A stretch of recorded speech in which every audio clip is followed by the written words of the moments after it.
Hey everybody, it's LavenderTowne, and today I'm taking on the daunting task of completely redesigning and reimagining the characters of Hazbin Hotel, a very polarizing animated TV show on Amazon Studios about the daughter of Lucifer trying to turn things around for the sinners in hell. This is a fan art AU video. It is not a fixing video. I'm going to talk about some criticisms I have about Hazbin Hotel, but it is all coming from a place of love, and if that will be upsetting to you as a fan, please feel free to just skip this video and I will have a different one up very soon. So first up, we have a man in his 30s. He was a 1940s gangster in life, an adult film star and drag queen in hell. He's based on a jumping spider, is a compulsive flirt, and suffers from addiction issues. Fans of the show know, of course, I'm talking about Angel.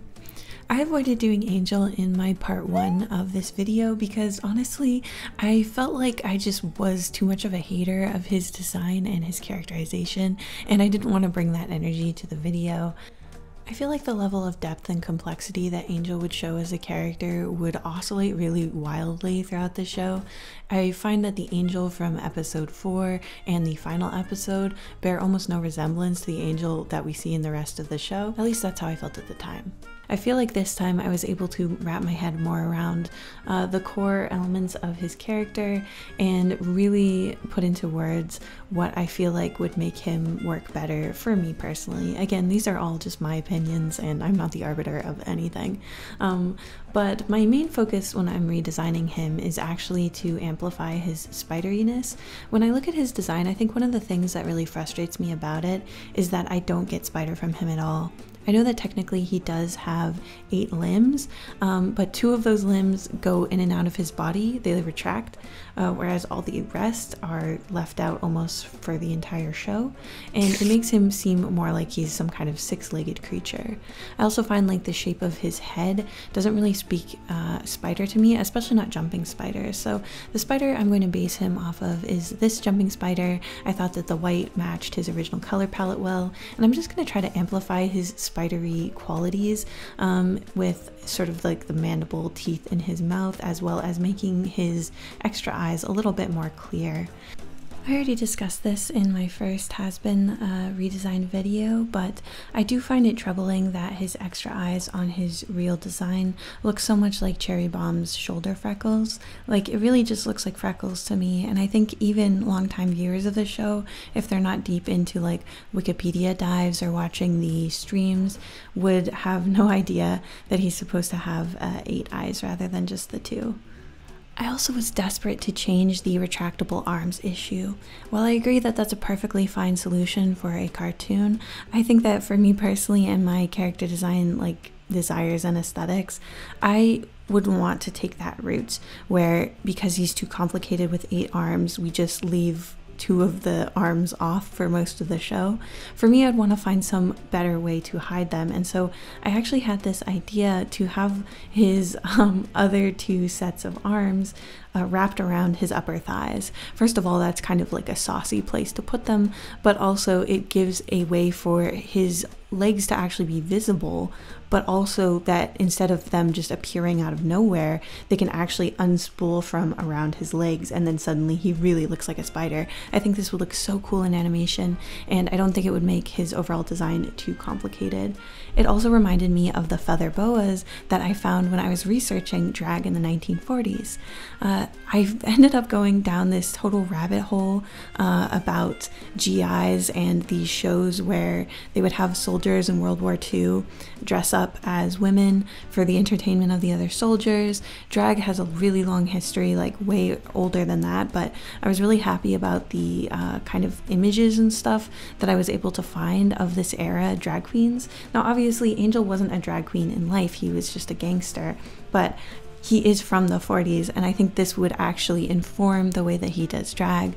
I changed his head to be more human-like. I do have a separation between his hair and his face, and rather than having him be furry all over, I tried to just use more elements of like his collar being sort of fluffy and having these dramatic fluffy sleeves that also remind me of a lot of the imagery of drag queens in the 1940s. It just works better for me.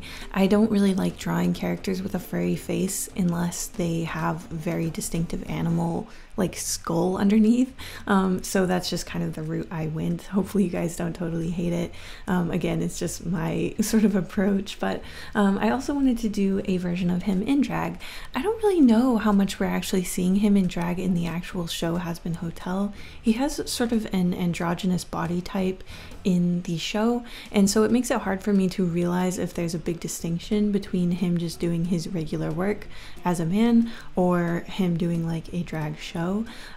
But for mine, I really wanted to make a clear distinction. He has this fluff that he has on his chest that gives him a more hourglassy shape, so I wanted to include that on his drag persona, as well as I wanted to show his arms being up and out. They are fluffy, just like the jumping spider on which he is based, and I tried to just keep the color palette relatively similar. I gave him more of like a burlesque kind of look. Hazbin Hotel is full of like circusy kind of aesthetics, and so I decided to drip a little bit of that in here, even if it doesn't necessarily make sense with his backstory, because I wanted him to look more harmonious with the other characters without looking like he works at the hotel. Our next character is a 22-year-old woman. She's a maid, cook, and housekeeper. She died in the 1950s. She hates bugs and has bug traits. She's Japanese and has OCD and compulsively cleans. This, of course, is Nifty. Now, Nifty is a pretty popular character as well, though I will say when I read her wiki, I really started to feel bad for her.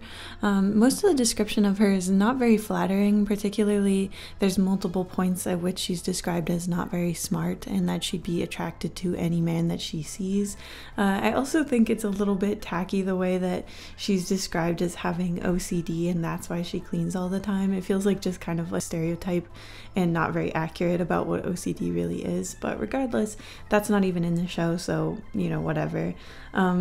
Nifty's design, I really wanted to focus on her bug-like traits. Again, just like with Angel, I feel like when I look at this character, it's not really screaming bug to me. I will say it's definitely giving off the impression that she has something to do with the 1950s, and that is something that I really appreciate. I feel like with both her designs, but particularly the poodle skirt pilot design, it really looks like 1950s to me. It's very classic, like it's almost a Spirit Halloween version of the 1950s. It's so clear. But for mine, I really wanted to emphasize the fact that she is like, in life, it seems like she was a Japanese housewife in the 1950s. So I was able to find this amazing resource about these advertisements that ran in Japan during the 1950s of like different clothes that women could order. So I wanted to use that as my kind of rough template. And then as for the rest of it, I really wanted to fixate on her bugginess. I wanted to change her eye into a compound fly eye. Again, I just think that the animal or like insect features of these characters, if they're going to be there at all, they should be more clear and obvious to somebody who's just watching the show for the first time and has never seen a stream and has never been on the wiki. So I think that this will help with that. I put bugs everywhere on this girl.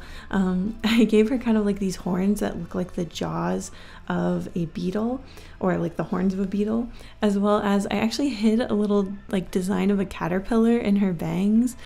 I actually didn't see a lot of these like heavy curtain bangs in the illustrations and advertisements I found in 1950s Japan, but I really love this caterpillar idea, so I'm taking a little liberty here. Also, in the wiki, apparently she was supposed to have antennae that popped out when she was excited, so I kind of just added those back in. They're not even really antennae, but kind of like a strand of black hair that just shoots out. It looks buggy to me and I like it. And I just changed up her outfit a little bit. I made her a little more detailed just to match the style that I'm drawing all the other characters in. And of course I had to add the little hellish details. I tried to do a pentagram on her and not a pentacle. The difference being that the star is upside down. In the more spooky satanic version. And I gave her a little pocket with some scissors, and I just wanted her to look a little bit more like patchwork and definitely more buggy. I wanted to put in a little bit of green into her design. She's very, very red, which is not a surprise. I mean, pretty much every character other than like Vox is, or the angels are extremely red and white and black. So I still kept the red, white, and black aesthetic on her clothes so that she would match with everybody, but I decided to put a little bit of green in her hair just to help her stand out because, yeah, I just felt it also worked with the bug thing as well. I gave her a little knife because she's very maniacal and spooky, and she does some very important stabbing in the show, so this is, I guess, my little allusion to that. I also gave her these little short white gloves. They really make me think about the service industry in Japan. For example, even nowadays, if you get a taxi in Japan, your driver will likely have white gloves on. Because she's a maid and a cook, I thought that would make sense. I also saw these little gloves as kind of a fashion accessory in a lot of the Japanese clothing in the 1950s that I was able to find. I honestly love how she turned out, and I like how her green hair sets her apart a little bit just to break up the overall look of all the characters together. Next up we have the King of Hell. He is older than the earth itself, a neglectful father, a fallen angel. He offered the apple to humankind and is very protective of Charlie, his daughter. This is obviously Lucifer, and if you're detecting some weird contradictions in this brief that I've just set up about him, that's because those are actually there in the show. Honestly, Lucifer's characterization is probably the one that makes the least sense to me in the show, at least as far as I've seen in this first season and the pilot. He is set up to be this monumentally bad father, someone who has given Charlie significant father issues, or daddy issues as they love to say in the show. And I honestly don't get it. It seems like in every scene that he's in, he's really concerned about his daughter. He wants to be involved. He wants to help her. And it just really doesn't carry the emotional weight that it should, because he doesn't actually do anything that bad. And in a show about redemption, I do feel like some of the characters are very binary. It's very black and white. Lucifer can never do anything that horrible to Charlie because he is going to be considered a good character later. Unlike a character like Valentino, who's clearly an evil character to his core and not redeemable, and just terribly abusive and cruel beyond all sense.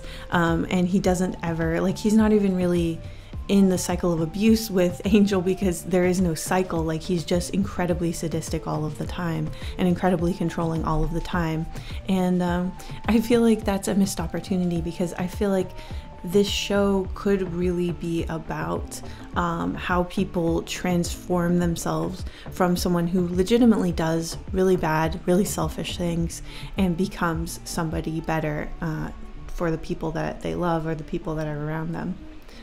That's kind of a tangent off on its own. But as for Lucifer, in my AU version of Hazbin Hotel, where for some reason I've been put in charge of it, I would definitely make Lucifer's selfishness, his lack of care of his daughter, his general apathy towards the denizens of hell, I would make it a bigger part of the story, because I think it's also a really good conflict point between him and Charlie, and it shows what's good about Charlie, that her hope is actually really desperately needed down there, because she's the only one who really believes that hell can be saved, or that the denizens of hell can be saved. Visually, I want to make him more distinct from the hotel because he's not part of it. He was in no element of the planning of the hotel, and I think because he's older than the earth itself, it would be cool if he had more of his own, more medieval aesthetic, I guess. He's also described in Christianity. Lucifer is described often as a dragon. This is something that comes up a lot. I was doing a lot of research on Lucifer in the Bible and Satan in the Bible. I know these are different characters in the Hazbin verse, but they are interchangeable in a lot of Christian texts, so I am picking and choosing certain things from the story of Lucifer and Satan, and giving the apple, all of that, to include into his design. because he's the king of hell, I'm adding these like crowns onto his shoulders, and I also just think it cuts a more interesting silhouette for him. I also saw a lot that Lucifer, as a fallen angel in Christianity, it's thought that he will disguise himself as a beautiful angel, that he cannot be an angel anymore. Like, that has been taken from him. This is another big gripe I have with Hazbin Hotel's story, and this is something that came up with Vaggie. Vaggie has her wings torn away. They're like physically ripped off of her body, and she just grows them back after a song and dance number in Hazbin Hotel. To me, this feels really like it takes a lot of the sting out of what happened to Vaggie and the choice she made in going down and being part of hell instead of being in heaven with the rest of the exorcists and all the other angels. I think that just letting her grow her wings back whenever and letting Lucifer have wings, it really like takes the punch out of the choice that they made, and you know, this idea of that they are being punished and that they have been cast out and they're not good enough for heaven anymore. I think that they shouldn't have wings. So instead I made his cape look like wings with this idea that he will imitate an angel sometimes and then keep the rest of him kind of scaly like a snake. Honestly, I don't understand why Serpentius is a snake and Lucifer is not, because you even see a snake on his design. He has a lot of points on his design that allude to this story of the serpent bringing the apple to Eve and offering humanity the fruit of knowledge and giving them the power to know the difference between good and evil, making them no longer an innocent animal but instead a thinking creature that now has to be ruled by God. This whole story is critical to Lucifer as a character, and so I feel like he should be the snake, right? Because he disguised himself as a snake. So yeah, anyway, I put a lot of like snake-like elements on him, dragon-like elements. I have a lot of like false angel stuff. I really enjoyed doing this character. I also tried to make him really beautiful. I was almost kind of designing his more human traits after this famous Belgian, I think it was, sculpture that actually was commissioned and then had to be taken down because the church thought that the sculptor had actually made him so beautiful that it was a bad influence on the youth who would go to the church. So I really wanted to kind of keep that beautiful Bishonen hair he inexplicably has in this sculpture. I also switched the apple for a pomegranate. The specific fruit that humanity is offered is actually never specified in the Bible, and I've heard theories that it might be a pomegranate instead. That also reminds me of the tale of Hades and Persephone, which adds an extra layer of mythology and underworld to it. I also gave him a sort of horn crown, and I have a little golden thread tied to the tips of all of his horns to look like he's tried to reattach the halo to his head. Next we have Adam's right-hand woman, an angel of heaven. She believes sinners are irredeemable. She is extremely loyal to heaven and is a ruthless exorcist. She is relentless and is a soldier to her core. We are of course talking about Lute, and this character is a primary antagonist in Hazbin Hotel Season 1. I suspect she will be sticking around for Season 2. And originally I wasn't going to draw her because I was just going to draw the main cast, but I had a lot of thoughts about the way that the exorcists are designed, and so I'm using Lute as an example. This is almost beyond a character redesign and kind of like a whole new character to replace Lute, because I feel like Lute fundamentally does not work, at least with the Hazbin Hotel that I would make, you know. Again, this is all just completely my opinion, my own alternate universe where I can change whatever I want. But for me, when I look at the design of Lute, especially the one with the mask on, this does not look like an angel who is coming down to purify hell and take down the sinners. This really looks like a hellborn demon to me. Especially if you ignore the halo, which I think it's easy to overlook, and realize that wings don't necessarily mean angel. This is something we talked about with Husk's design, how he has these feathery wings, and there's other characters in Hazbin Hotel who are in hell and have wings like this. So we know that that doesn't mean angel. So when you take away those things, what about this reads as an angel? Pretty much nothing, right? She has this very like spooky hellish face on, you know. She almost looks like a character actor in like Universal Halloween Horror Nights or something. She's got these big horns, kind of Maleficent like, and I just don't understand it. I feel like for a really cool and interesting and I guess more meaningful kind of design for the exorcists. I feel like they should look really pure and pretty and floaty, like they are, you know, like angels from heaven. And as they do these incredibly violent acts in the name of heaven, that's where we would get some really interesting visuals and interesting stuff to think about when it comes to the exorcisms. I think that Hazbin Hotel is really trying to criticize a certain binary thinking, this idea that like once a soul is evil and bad and has done bad things, it cannot be redeemed. That's what Charlie is trying to fight against. So in order to make the antithesis of that, the ultimate antagonist to that, we need a character who seems like they truly believe that their cause is pure and that they are pure and perfect. Because ultimately, if you believe in that worldview and you believe you're a good person, you fundamentally believe that you can't really do anything wrong because you're one of the good ones. You're a good person, and so you never have to look at your own behavior. That, I think, is what could be so scary about the exorcists, because they think that it's okay for them to destroy the souls because they're on the right side. And that's what I would really want to emphasize with this character of Lute. So I'm really basing her off of like these statues of like Mary and angels, these bizarrely like blonde women in these floating white gowns that I used to see, you know, growing up, or in Catholic churches or whatever. And I also looked at Crusaders and the way that they would design their armor in history, and you know, they're very blatant with it. There's crosses everywhere, and I really tried to base it around these types of designs and just make this really strong visual argument that this is a character who is outside of hell and apart from them and doing things very differently than they do. Also, I wanted her to have less of an armored look, because it's a critical plot point in Hazbin Hotel Season 1 that the angels do not believe they can be harmed, and they don't behave as if they can be harmed. They come down, they mow down whoever they want, and they go back up. And they don't have any like fear or trepidation about the exorcism because they believe nothing bad can happen to them. I think that that's weird and confusing because obviously like Vaggie knows that angels can be harmed, because she's been harmed. She's had her wings ripped off and her eye removed. But that's a tangent for another time. So ultimately, I really wanted that juxtaposition of this very pure, perfect, ideal kind of angel doing these horribly violent things with a placid, beautiful smile on her face. That's what I would really love for Lute to be, I guess. So that's how I designed her.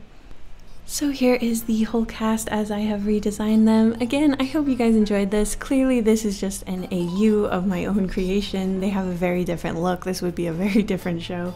But I hope you guys had fun with it anyway. Let me know if you want me to tackle any other shows, or if you have any ideas for future videos you'd like to see. And I'll see you in the next one.